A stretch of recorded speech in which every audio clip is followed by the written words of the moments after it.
ఉంటుంది. అవసరాలను కట్టుకుంటడం వల్ల పొదుపు చేసే సామర్థ్యం తగ్గిపోతుంది. పొదుపు చేసే సామర్థ్యం తగ్గిపోవడం వల్ల పెట్టుబడి తగ్గుతుంది. పెట్టుబడి తగ్గితే మూలధనం కూడా తగ్గిపోతుంది. అయితే షుంపేటర్ అనే ఆర్థికవేత్త అంటాడు,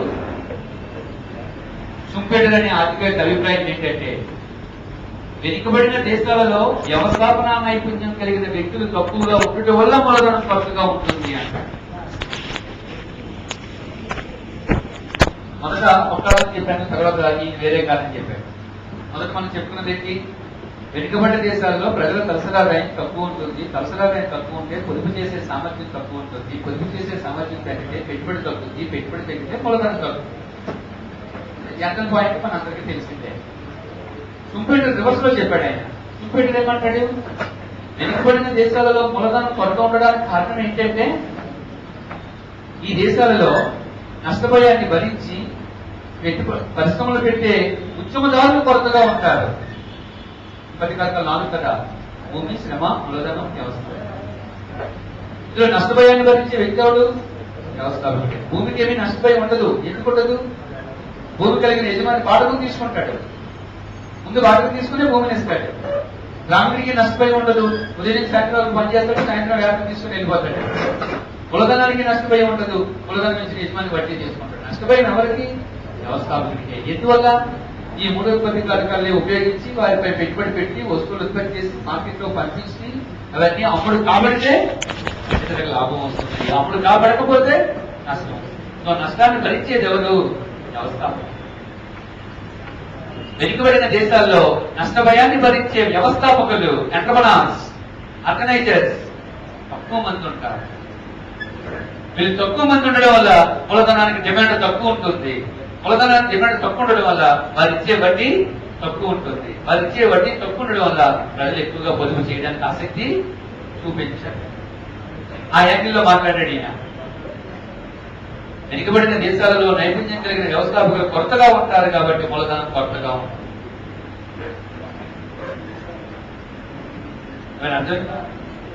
సినిమా డైరెక్టర్లు ఉంటారండి. సినిమా డైరెక్టర్లు లేఖలో ప్రశ్న వేస్తారు, మీరన్నీ కమర్షియల్ మూవీసే చేస్తున్నారు, లవ్ మూవీసే చేస్తున్నారు, ఇది ఏమి సృజనాత్మక శక్తితో కూడుకుని ఉన్న కళాత్మక సినిమాలు తీయట్లేదు ఏంటి అని అంటారు. ఇప్పుడు ఏం చెప్పారు సమాధానం? అసలు వీటినే ఆదరిస్తున్నారు. సాహిత్యం ఫ్యాక్షన్ సినిమాలు, లవ్ అండ్ ఎంటర్టైన్మెంట్ మూవీస్ ని నేను చేస్తున్న ప్రజలు వాటినే చూస్తున్నారు. కళాత్మక సినిమాలు తీస్తే వాళ్ళు చూడట్లేదని ఈయన. మళ్ళీ విలేకరులు కొంతమంది ఆడియన్స్ తో మాట్లాడారు, కళాత్మక సినిమాలు ఎక్కువగా మీరు చూడట్లేదు, ఆదరించట్లేదంటే వాళ్ళే చెప్తారు. వాళ్ళు తీసే సినిమాలన్నీ accident movies, love entertainment movies చేస్తున్నారు కాబట్టి మేము అవే చూస్తున్నాం. వాళ్ళు కళాత్మక సినిమాలు తీసుకుంటే మేము అది చూస్తుంటే వాళ్ళని అర్థమవుతుంది. ఇక్కడ కూడా ఏం చెప్తున్నాం? మూలధనం కొరతడానికి కారణం ఏంటి? మన ఆదాయం తక్కువ ఉంది. ఆదాయం తక్కువ ఉండడం వల్ల పొదుపు తక్కువ ఉంది. పొదుపు తక్కువ ఉండడం వల్ల పెట్టుబడి తక్కువ. పెట్టుబడి తగ్గడం వల్ల మూలధనం. ఇది ఒక రీజన్. చూపెట్టుగా పైన చెప్పుకొచ్చాడు ఆన్సర్. ఆయన ఏమంటాడు? అసలు వెనకబడ్డ దేశాల్లో వ్యవస్థాపకులు కొడుతున్నారు. నష్టభయాన్ని ఎదుర్కొనే వ్యవస్థాపకులు కొడుతున్నారు. వ్యవస్థాపకులు కొడుతుంటే పరిశ్రమలు తక్కువ పెడతారు. పరిశ్రమలు తక్కువ పెడితే మూలధనానికి పెద్దగా డిమాండ్ ఉండదు. డిమాండ్ లేకపోతే పొదుపు చేసేవాడు ఎక్కువ పొదుపు చెయ్యదు. అది చూపెట్టారు. మూలధనం కొరతుంటే కలిగే నష్టం ఏంటి? ఆర్థిక అభివృద్ధి పొందుతుంది. ఎందుకంటే దేశం వేగంగా అభివృద్ధి చెందాలంటే ఖచ్చితంగా మూలధనం అనేది ఉండాలి. కానీ వెనుకబడ్డ దేశాల్లో మూలధనం అనేది కొరతగా ఉంది. ముఖ్యంగా ధనిక వర్గాన్ని పరిశీలిస్తే ఈ ధనిక వర్గం తమకు వచ్చిన ఆదాయంలో వారి ఖర్చు పోగా కొంత పొదుపు చేసే శక్తి కలిగి ఉంటారు. ఉన్నప్పటికీ వారు కూడా పొదుపు చెయ్యరు. ఎందుకు చెయ్యరంటే వారు ఆడంబర వినియోగంపై ఖర్చు పెడతారు. వాడకం ద్వారా, వడ్డీ ద్వారా, లాభాల ద్వారా ధనవంతులు డబ్బు సంపాదించినప్పటికీ వారి వినియోగం బాగా కొంత డబ్బు మిగిలినప్పటికీ వీళ్ళు కూడా పొదుపు చెయ్యరు. వీరు ఎక్కువగా ఆడంబర వినియోగంపై ఖర్చు పెడతారు. అదేవిధంగా వెనుకబడిన దేశాల్లో మూలధనం అనేది కొరతగా ఉంటుంది. ఈ సందర్భంలో పొదుపు పెట్టుబడి, పొదుపుని కానీ పెట్టుబడిని కానీ జీడిపిలో పర్సెంటేజ్ గా వ్యక్తపరచాలి. పొదుపుని కానీ పెట్టుబడిని కానీ జీడిపిలో పర్సెంటేజ్ గా వ్యక్తపరచాలి. జీడిపిలో శాతంగా చెబుతాం. 1950-51లో దేశ జీడిపిలో పొదుపు శాతం ఎంత? 8.6 ఉండేది. అట్లాంటిది ఈ రోజు అది ఎంతకు చేరింది? 30.8కి చేరింది. 30.8. ఒకప్పుడు 8.6. ఎప్పుడు 51లో. ఇది 2011-12 పొదుపు. అదే పెట్టుబడిని చూస్తే పెట్టుబడిని కూడా జీడిపిలో శాతంగానే వ్యక్తపరుస్తారు. జీడిపిలో శాతంగా పెట్టుబడిని వ్యక్తపరిస్తే 1950-51లో పెట్టుబడి శాతం 8.3 ఉండేది. 8.3. అది ఈరోజు ఎంతకు చేరింది? 35%. వెనుకబడిన దేశాలలో పొదుపు పెట్టుబడులు తక్కువ ఉంటాయి. ఈ లక్షణం ఇండియా కూడా ఒకప్పుడు ఉండేది. కానీ ఇప్పుడు చూస్తే దేశ జీడిపిలో పొదుపు శాతం 8.6 నుంచి 30కి పెరిగింది. దేశ జీడిపిలో పెట్టుబడి శాతం 8.3 నుంచి 35కి పెరిగింది. అంటే 30% పైగానే ఈరోజు పొదుపు పెట్టుబడులు ఇండియాలో కనిపిస్తున్నారు. సో గతంతో పోలిస్తే పొదుపు పెట్టుబడులు పెరుగుతూ వచ్చాయి. కానీ అభివృద్ధి చెందిన దేశాల పొదుపు పెట్టుబడులతో పోల్చి చూస్తే ఇంకా మన పొదుపు పెట్టుబడులు కొంచెం తక్కువగానే ఉంది. అక్కడ 40% వరకు ఉంటే మన దేశంలో 30-35% మధ్యలో కనపడుతుంది. అయితే ఈ పొదుపులు చేసేది ఎవరు? పొదుపు ఏ ఏ మార్గాల ద్వారా లభిస్తుంది? What are the source for saving?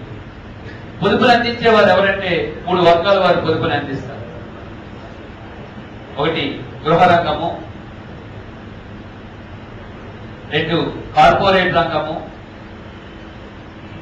గృహ రంగము, కార్పొరేట్ రంగము, 3 ప్రభుత్వ రంగం.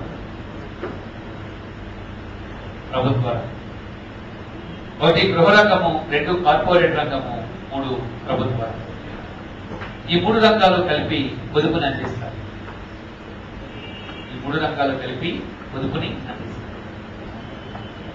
దేశ జీడిపిలో పొదుపుని గృహ రంగము, కార్పొరేట్ రంగము, ప్రభుత్వ రంగము కలిపి అందిస్తాయి. ఈ 3లో అత్యధిక పొదుపుని అందించే రంగం ఏంటి? గృహ రంగం.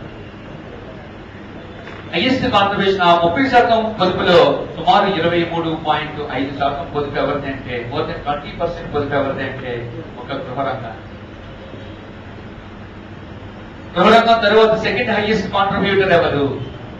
కార్పొరేట్ రంగం. లీస్ట్ సేవింగ్ కాంట్రిబ్యూటర్ ఎవరు? గవర్నమెంట్. ఒకసారి సివిల్ సర్వీస్ ఎగ్జామ్ లో దేశ జీడిపిలో పొదుపుకి అవి అందించే మార్గం బట్టి వరుస క్రమంలో అమర్చండి.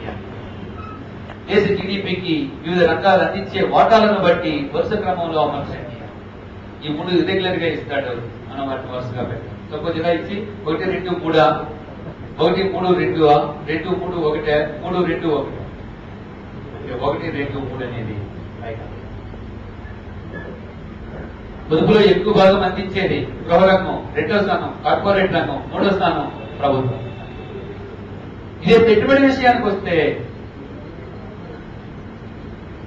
దేశీయ పెట్టుబడిని చూస్తే ఇండియాలో పెట్టుబడిలో అత్యధిక పెట్టుబడిని అందించే రంగం ఏది? కార్పొరేట్ రంగం. కార్పొరేట్ రంగం తరువాత గృహ రంగం, గృహ రంగం తరువాత ప్రభుత్వ రంగం. దేశీయ పెట్టుబడిలో అవి అందించే వాటాలను బట్టి వరుస క్రమంలో అమర్చండి అని చెప్పి ఇలా ఇచ్చాడు అనుకోండి. ఇప్పుడు ఏం పెట్టాలి మీరు ఆన్సర్? 2, 1, 3. 2, 1.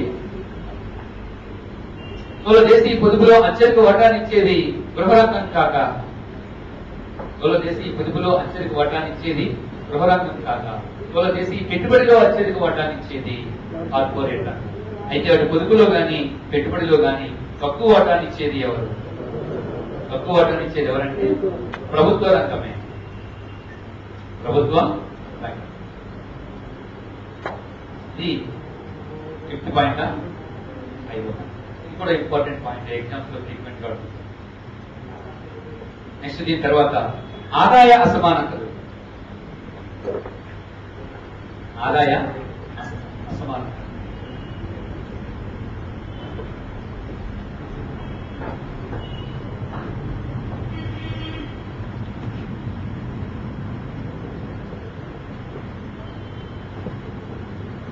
ఆదాయ అసమానత.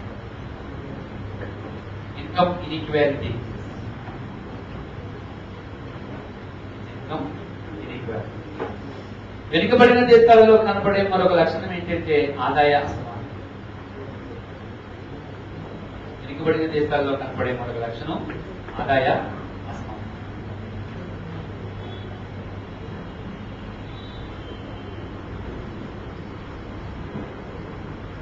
వెనుకబడిన దేశాల్లో ఆదాయ అసమానతలు ఎక్కువగా ఉంటాయి. అభివృద్ధి చెందిన దేశాలతో పోల్చి చూస్తే వెనుకబడిన దేశాల్లో ఆదాయ అసమానతలు ఎక్కువగానే ఉంటాయి. ఆదాయ అసమానతలకు సంబంధించి సైమన్ కుజినెట్స్ తన అభిప్రాయాన్ని వ్యక్తపరిచాను. సైమన్ కుజినెట్స్ ఈయన ఏమంటాడంటే, దేశాలు వెనుకబడి ఉన్నప్పుడు నెమ్మదిగా అభివృద్ధి జరుగుతుంటే ఆదాయ అసమానతలు కూడా పెరుగుతాయి. అభివృద్ధి ఒక స్థాయికి చేరిన తరువాత ఆదాయ అసమానతలు గరిష్ట స్థాయికి చేరుతాయి. ఆ తరువాత అభివృద్ధి జరిగేటప్పుడు ఆదాయ అసమానతలు తగ్గిపోతాయి.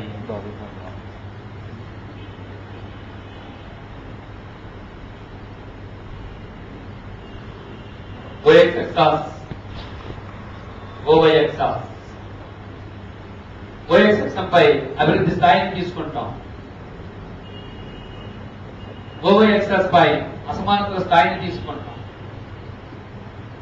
ఒక దానిపై అభివృద్ధి స్థాయి, మరొక దానిపై అసమానతల స్థాయి. ఓకేనండి.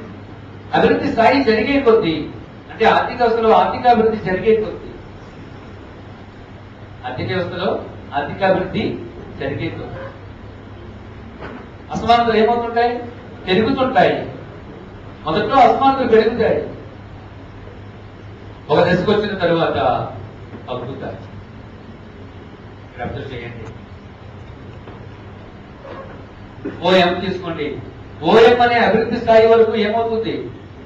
అభివృద్ధి జరిగే కొద్దీ అసమానతలు కూడా పెరుగుతున్నవి. ఓఎం తరువాత ఏమైంది? అభివృద్ధి జరిగే కొద్దీ అసమానతలు తగ్గుతున్నాయి. ఇలా అభివృద్ధికి అసమానతలకి సంబంధం ఉంటుంది అంటాడు సైమన్ కుజినెట్స్. దీనిని రేఖపై చూపితే, ఈ అంశాన్ని రేఖపై చూపితే రేఖ ఏ ఆకారంలోకి వస్తుంది? తిరగవేసిన యు ఆకారంలోకి వస్తుంది. తిరగవేసిన యు ఆకారంలోకి వస్తుంది. దీన్నే ఇన్వర్టెడ్ యు హైపోథీసిస్ అని పిలుస్తారు. Inverted U hypothesis.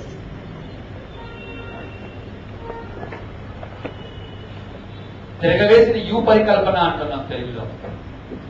తిరగవేసిన యు పరికల్పన సిద్ధాంతాన్ని చెప్పించేవారు Simon Kuznets. Inverted U hypothesis.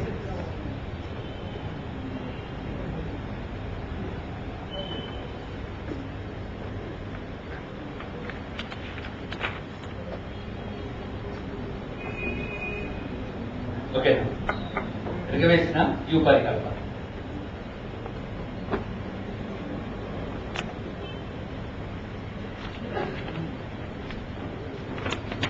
Previous papers దీనిపై ప్రశ్న ఎలా ఇచ్చాడంటే, సైమన్ కుజినెట్స్ అభిప్రాయం ప్రకారం అభివృద్ధి ఒక స్థాయికి చేరిన తరువాత ఆదాయ సమానతలు ఆప్షన్ 1 పెరుగును, ఆప్షన్ 2 తగ్గును, ఆప్షన్ 3 మొదట పెరిగి తరువాత తగ్గును, ఆప్షన్ 4 మొదట తగ్గి తర్వాత పెరుగును. Option number 2.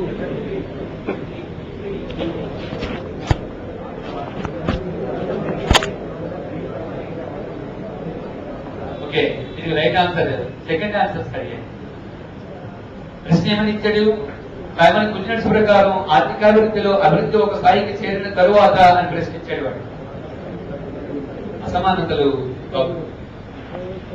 మరొకసారి దీనిపై ప్రశ్న ఏమని వచ్చిందంటే, సైమన్ కుజినెట్స్ అభిప్రాయం ప్రకారం ఆదాయ అసమానతలు